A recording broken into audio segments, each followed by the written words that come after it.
Puluhan baliho ormas yang ada di sejumlah titik di wilayah Polres Tabanan, Senin kemarin ditertibkan oleh petugas kepolisian bersama Satpol PP Kabupaten Tabanan. Baliho-baliho tersebut dianggap melanggar karena ketertiban, mereka sudah melewati ketentuan masa berlaku. Penertiban baliho pada Senin kemarin di sejumlah titik di wilayah Kabupaten Tabanan sedikit berbeda. Kali ini, penertiban tidak saja dilakukan oleh Satpol PP, namun juga melibatkan aparat kepolisian dengan bersenjata lengkap.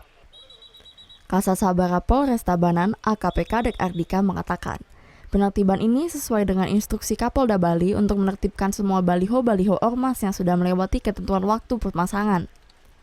Sebagian besar baliho-baliho ormas yang ditertibkan merupakan baliho ucapan selamat tahun baru maupun ucapan hari raya. Dia masangnya H-7 plus H+7 harus sudah dibuka. Tapi 14 hari itu. Ya, kalau udah lewat 7 hari harus dibuka dia. Dan kemudian kemarin sudah dikasih surat edaran dari kantor Dipemda itu dari Simpang Limas. Polimas sudah dikasih surat edaran sekali, dia tidak ada respon. Akhirnya kita yang menurunkan gitu. Penertiban ini dilakukan di seluruh kecamatan, kecuali Kecamatan Selamadak Timur dan Penebel, karena tidak ada baliho maupun bendera ormas. Hasilnya, sebanyak 25 buah baliho dan bendera ormas diturunkan. Pihaknya menghimbau agar dalam pemasangan baliho maupun bendera ormas mengikuti aturan perizinan yang berlaku. Surya Sanjaya melaporkan untuk NET.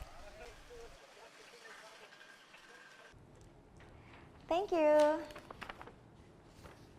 Udah selesai nonton beritanya? Jangan pergi dulu dong. Subscribe dulu dan nonton tayangan lainnya di sini. Subscribe, nonton lagi. Subscribe, nonton lagi.